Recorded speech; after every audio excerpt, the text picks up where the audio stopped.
এই দুনিয়ার সুখ আনন্দকে নষ্ট করে দেয় বার্ধক্য। মানুষ বুড়ো হতে চায় না। দেখবেন যে দাড়ি যার একটু সাদা হয়ে গেছে কত ভাবে ওইটার একটু লুকিয়ে রাখার ট্রাই করে, আছে না নাই?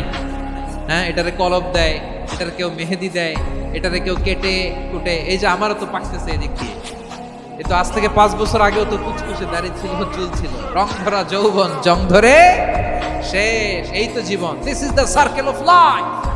এটাই লাইফ। এই যে পাকতেছে এখানে, এইখানে পাকতেছে, দিস ইজ লাইফ। তো মানুষ বুড়ো হতে চায় না।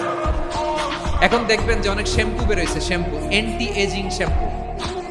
কি এজিং? Anti aging. ক্রিম বের হয়েছে, ক্রিম অ্যান্টি এজিং ক্রিম। এটা বলে অ্যাট্রাকশন লাগায়, যেটা মাখলে মানুষ আর বুড়ো হয় না। এই শ্যাম্পু দিলে মানুষ আর বুড়ো হয় না। ভারতের একজন ধনকুবের আছে, নাম শুনেছেন না? মুকেশ আম্বানি।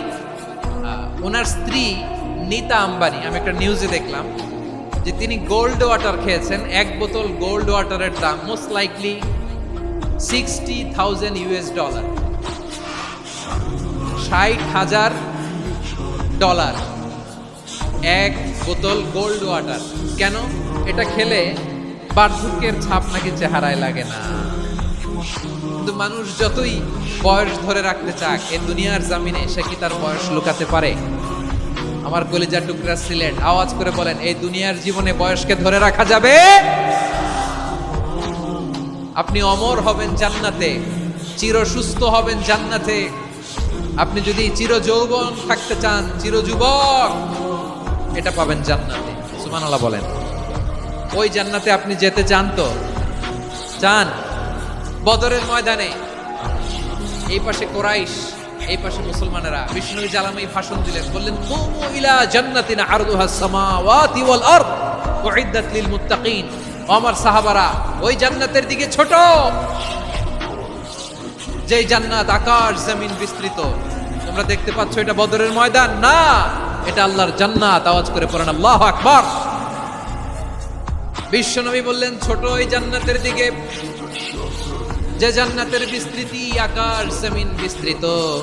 বিশ্বনবীর এই কথা শোনার পরে এক আনসারী সাহাবী সাইয়েদনা উমাইর ইবনুল হামাম রাদিয়াল্লাহু তাআলা আনহু খেজুর খাচ্ছিলেন। তিনি বিশ্বনবীর দিকে তাকিয়ে কথা শুনছেন আর খেজুর খাচ্ছেন। যখন বিশ্বনবী বললেন জান্নাতের দিকে ছোট, যে জান্নাত আকাশ জমিন বিস্তৃত, বিশ্বনবীর কথা শোনা মাত্র সাইয়েদনা উমাইর ইবনুল হামাম বললেন, বাহ বাহ। কি বললেন? বাহ বাহ, মানে চমৎকার, মাশাআল্লাহ, চমৎকার। আমরা ইদানিং কালে চমৎকার কিছু দেখলে ইংরেজিতে বলে ফেলি না, ওয়াও ওয়াও, বাহ বাহ, মাশাআল্লাহ। বিশ্বনবী বললেন, মা ইয়াহমিলুকা আলা কওলিকা বাহ বাহ ইয়া উমাইর। ও উমাইর, আমার এই কথা শুনে তুমি কেন বললা বাহ বাহ, চমৎকার চমৎকার কেন বললা?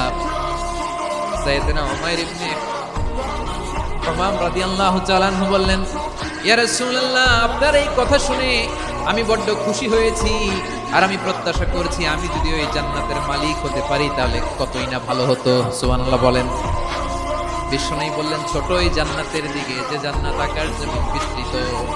আপনার এই চমৎকার মুখনিসৃত কথা শুনে আমার হৃদয়ের মধ্যে জান্নাতি হওয়ার বাসনা জেগে উঠলো। এজন্য বলেছি বাহ বাহ, আমি যদি ওই জান্নাতে যেতে পারতাম কতই না ভালো হতো।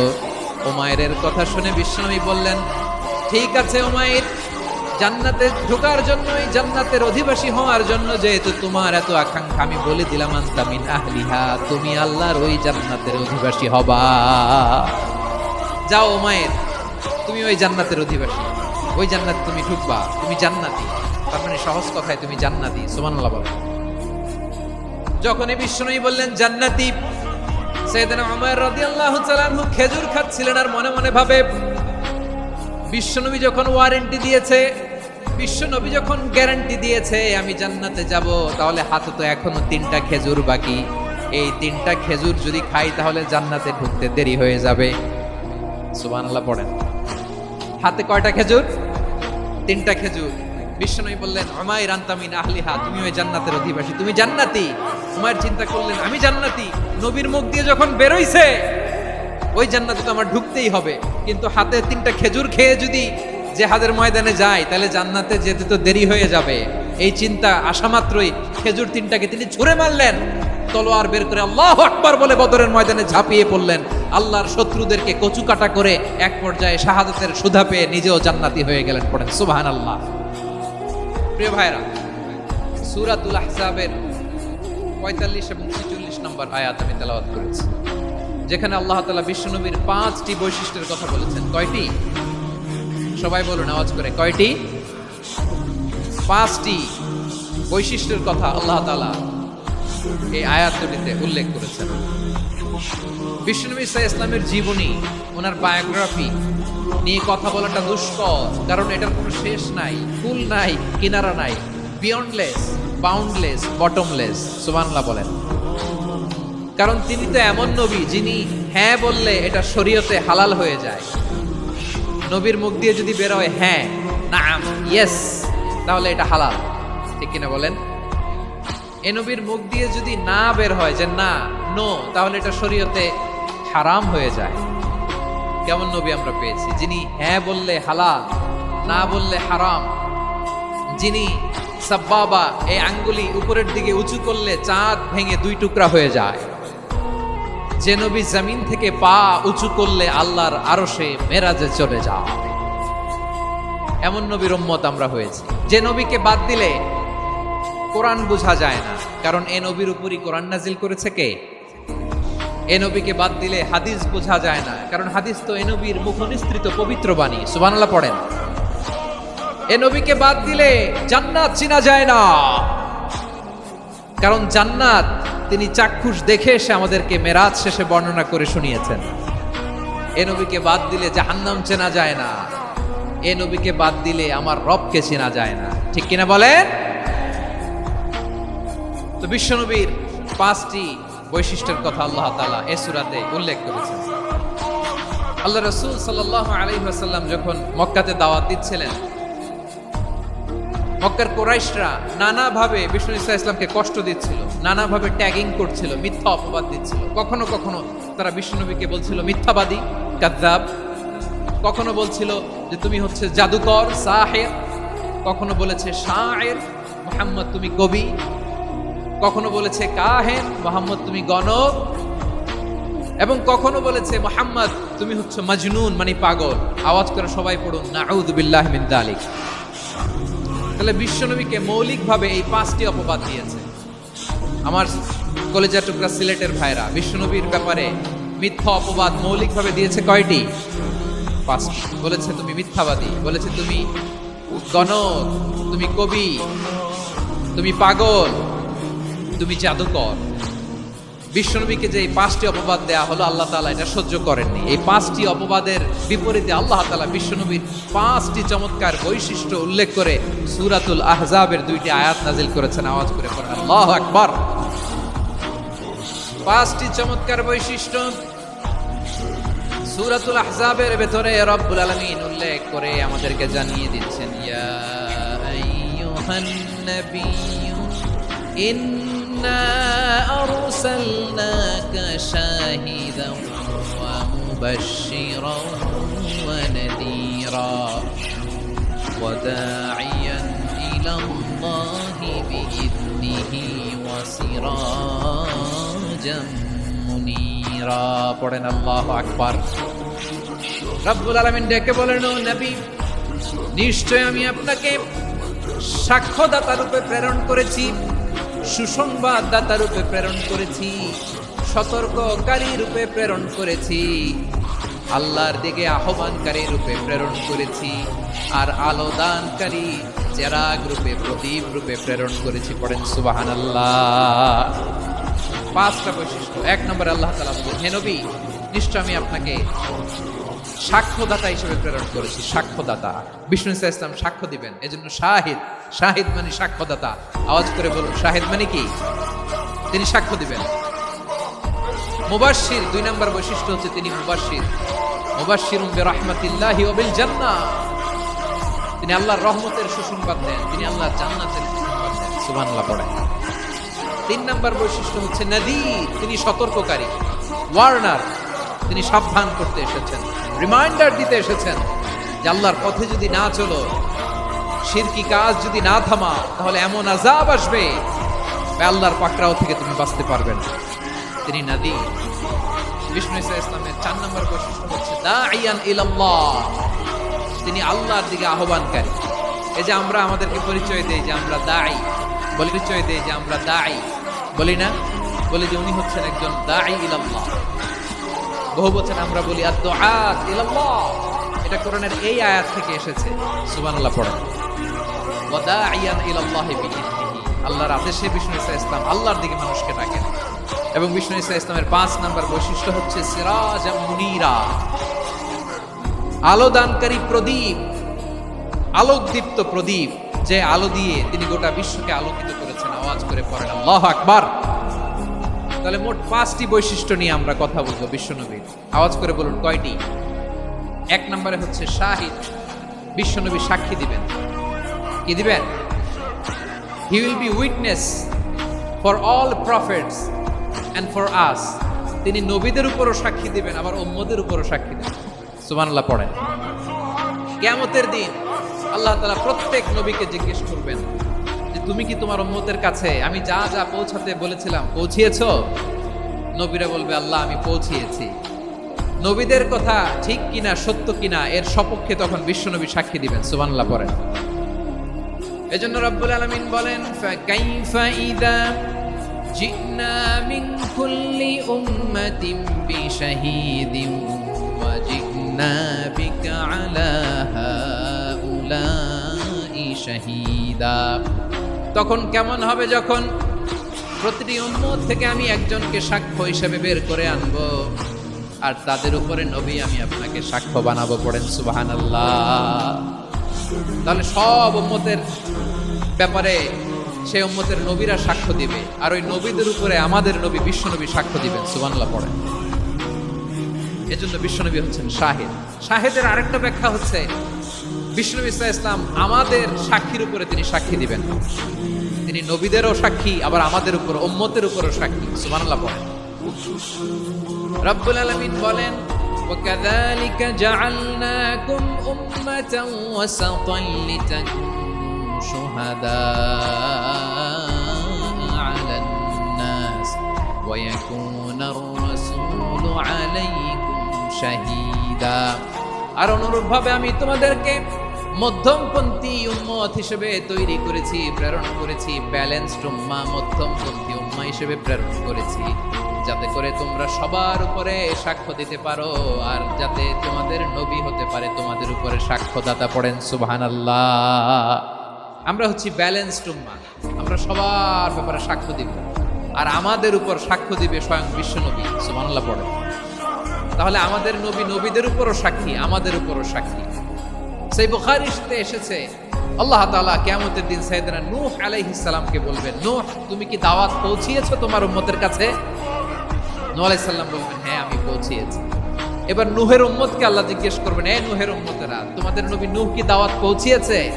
নূহের উম্মত বলবে না আল্লাহ, আমাদের কাছে কোনো সতর্ককারী আসে নাই, কোনো নবী টবি আসে নাই, কোনো দাওয়াতও আমরা পাই নাই, আপনারাও চিনি নাই, জান্নাতও চিনি নাই, জাহান্নামও চিনি নাই। নূহ আলাইহিস সালাম বিপদে পড়ে যাবেন। তখন আল্লাহ বলবেন নূহ তুমি বললা পৌঁছিয়েছো, তোমার উম্মত বলে কিছু পায় নাই। নূহ তোমার কি কোনো সাক্ষী আছে? তোমার কথা আর তোমার উম্মতের কথা তো মিলে না। তুমি বললা তুমি আমার নির্দেশনা দাওয়াত পৌঁছে দিয়েছো, কিন্তু তোমার উম্মত বলে পায় নাই। নূহ তোমার পক্ষে কোনো সাক্ষী আছে? নূহ আলাইহিস সালাম বলবেন আছে। কে? উম্মতে মুহাম্মাদ। তখন আমরা বলবো আল্লাহ, আল্লাহর নবী নূহ আলাইহিস সালাম তিনি আপনি যা যা বলেছেন ঠিক তা তা তার উম্মতের কাছে পৌঁছে দিয়েছে। এবার নূহের উম্মতের সাথে আমাদের ঝগড়া লাগবে। তারা বলবে তোমরা আসছো আমাদের হাজার হাজার বছর পরে, তোমরা কি করে জানলা? তোমাদের সাক্ষী কর্তব্য হবে না। আমরা তখন বলবো আমাদের কোরআনে তোমাদের নবীর নামে আল্লাহ তাআলা একটা সূরা নাজিল করেছেন, সূরাতে নূহ। আওয়াজ করে পড়েন আল্লাহু আকবার। আমরা বলবো আমাদের কোরআনে তোমাদের নবীর কথা আল্লাহ আমাদেরকে জানিয়েছেন, দিন রাত এক করে তোমাদের কাছে তিনি দাওয়াত পৌঁছেছেন। তোমরা কানের মধ্যে হাত দিয়ে রাখতা, চেহারাটা কাপড় দিয়ে ঢেকে রাখতা, আল্লাহর নবী নূহকে পিটিয়ে ছালা দিয়ে পেঁচিয়ে তোমরা পাহাড়ে তুলে রেখে আসতা। সব আমরা জানি। আমরা যখন বলবো এই কথা, নূহের উম্মত চুপসে যাবে। তখন আমরা সত্য বলেছি কিনা এটা আল্লাহ তাআলা জানতে চাইবে বিশ্বনবীর কাছে। তখন বিশ্বনবী আমাদের পক্ষে সাক্ষী দিবেন। আওয়াজ করে বলেন আল্লাহু আকবার। এজন্য আল্লাহ বলেন, নবী আপনি হচ্ছেন সাক্ষ্যদাতা, সব নবীদের উপর আপনি হবেন সাক্ষী, আবার আপনার উম্মতের সাক্ষীর উপর আপনি হবেন সাক্ষী। তার মানে নবী গো, কিয়ামতের কঠিন ময়দানে আপনি হবেন রাজ সাক্ষী। বিশ্বনবী কি সাক্ষী? আওয়াজ করে বলেন, রাজ সাক্ষী, সব সাক্ষীর বড় সাক্ষী। এজন্য বিশ্বনবীকে আল্লাহ তাআলা প্রথম যে বৈশিষ্ট্যটা দিয়েছেন সেটা হচ্ছেন শাহিদ। তিনি সাক্ষ্যদাতা, witness for all messenger of God and for all of us. সুবহানাল্লাহ পড়েন। তাহলে এক নম্বর বৈশিষ্ট্য বুঝতে পেরেছেন? বুঝতে পেরেছেন সবাই? দুই নম্বর বৈশিষ্ট্য হচ্ছে মুবাশশিরা, তিনি সুসংবাদদাতা। সিলেটবাসী আওয়াজ করে আমার সাথে বলো, মুবাশশিরা মানে সুসংবাদদাতা। তিনি আল্লাহর রহমতের সুসংবাদ দেন, তিনি জান্নাতের সুসংবাদ দেন। এই উম্মতের মধ্য থেকে যারা গাফেল, যারা অবাধ্য, যারা সীমালঙ্ঘনকারী, তাদেরকে বিশ্বনবী আল্লাহর রহমতের সুসংবাদ দেন। তিনি বুঝান আল্লাহর দরবার 24/7, 24 ঘন্টা খোলা। আপনি যত বড় পাপী হন, আপনি যতই অন্যায় করেন না কেন, আল্লাহর রহমতের দরিয়া, আল্লাহর রহমতের দরজা আপনার জন্য খোলা আছে না নেই? জায়নামাজটা বিছিয়ে দেন, চোখের পানি ছেড়ে দেন, 2 রাকাত নামাজ পড়ে সেজদায় লুটিয়ে পড়ে কাঁদেন। যত গুনাহ আপনার হোক না কেন, আপনার গুনাহ মাফ করে কবুল করে নিবে কে? মুবাশশিরান বিরাহমাতিল্লাহ। বিশ্বনবী তিনি সুসংবাদদাতা, বেয়ারার অফ গ্ল্যাড টাইডিংস, সুসংবাদ দেন। পাপী, অবাধ্য, সীমালঙ্ঘনকারীদেরকে তিনি আল্লাহর রহমতের সুসংবাদ দেন। আল্লাহর রহমত থেকে মুখ ফিরিয়ে নিও না। তিনি যে কত দয়ালু, তিনি যে তোমারে কত ভালোবাসে তুমি জানোই না। আমি আমাকে যত বেশি ভালোবাসি, তার চেয়েও আমাকে বেশি ভালোবাসে কে? সবাই বলে নাই, বুঝতে পারে নাই বোধহয়। আমি আমাকে যত বেশি ভালোবাসি, তার চেয়েও আমাকে বেশি ভালোবাসে কে? আমার মাতা পিতা আমাকে যত ভালোবাসে, তার চেয়েও আমাকে বেশি ভালোবাসে কে? আমার প্রিয়তমা স্ত্রী আমাকে যত বেশি ভালোবাসে, তার চেয়েও আমাকে বেশি ভালোবাসে কে? মুবাশশিরান বিরাহমাতিল্লাহ, তিনি আল্লাহর রহমতের সুসংবাদ দেন। আল্লাহর রহমতের শেষ নাই, আল্লাহর ভালোবাসার শেষ নাই। ও মুবাশশিরান বিল জান্নাহ, তিনি জান্নাতের সুসংবাদ দেন। এই উম্মতের মধ্য থেকে যারা আল্লাহওয়ালা, যারা প্র্যাকটিসিং, যারা ঈমানদার, তাদেরকে বিশ্বনবী জান্নাতের সুসংবাদ দেন। আওয়াজ করে পড়েন সুবহানাল্লাহ। এজন্য রব্বুল আলামিন বিশ্বনবীর পরিচয় অন্য আয়াতে এভাবে তুলে ধরেন, ওয়ামা আরসালনাকা ইল্লা কাফাতান লিন-নাসি বাশীরান ওয়া নাযীরা। নবী হে, আমি গোটা জগৎবাসীর জন্য আপনাকে সুসংবাদদাতা এবং সতর্ককারী করে জমিনে প্রেরণ করেছি। মুবাশশিরান বিল জান্নাহ, তিনি জান্নাতের সুসংবাদ দেন, তিনি আশা জাগান। নবীর কথা শুনলে মানুষ বুকে আশা ফিরে পায়। আমার নবী কাউকে হতাশ করেন না। হতাশা বিশ্বনবীর ডিকশনারিতে নাই। তিনি মানুষকে আশাবাদী করে তোলেন। বিশ্বনবীর কথা শুনলে মানুষের হৃদয় নরম হয়, তারা আশা ফিরে পায়। বিশ্বনবীর মুখ নিঃসৃত পবিত্র প্রতিটি কথাই আশা জাগানিয়া। সুবহানাল্লাহ পড়েন। আপনি প্রিয় নবীর মুখ নিঃসৃত বাণীগুলো পড়েন, কথামালাগুলো শোনেন, দেখবেন আশা পাবেন, বুকে আশা পাবেন, ভালোবাসা পাবেন। কারণ তিনি এমন সত্তা, এমন পার্সোনালিটি, তার কথা শুনলে হৃদয় নরম হয়ে যায়। মনে হয় হৃদয় খুলে তারে দিয়ে দেই, সব কথা যেন তারে বলা যায়। আওয়াজ করে বলেন ঠিক কিনা? সে কোন বন্ধু বলো বেশি বিশ্বস্ত, সে কোন বন্ধু বলো বেশি বিশ্বস্ত, কার কাছে মন খুলে দেয়া যায়, কার কাছে সব কথা বলা যায়, হওয়া যায় বেশি আশ্বস্ত। তার নাম আহমদ, বড় বিশ্বস্ত। সে কোন বন্ধু বলো বেশি বিশ্বস্ত, কার কাছে মন খুলে দেয়া যায়, কার কাছে সব সব কথা বলা যায়, হওয়া যায় বেশি আশ্বস্ত, তার নাম আহমদ বেশি বিশ্বস্ত।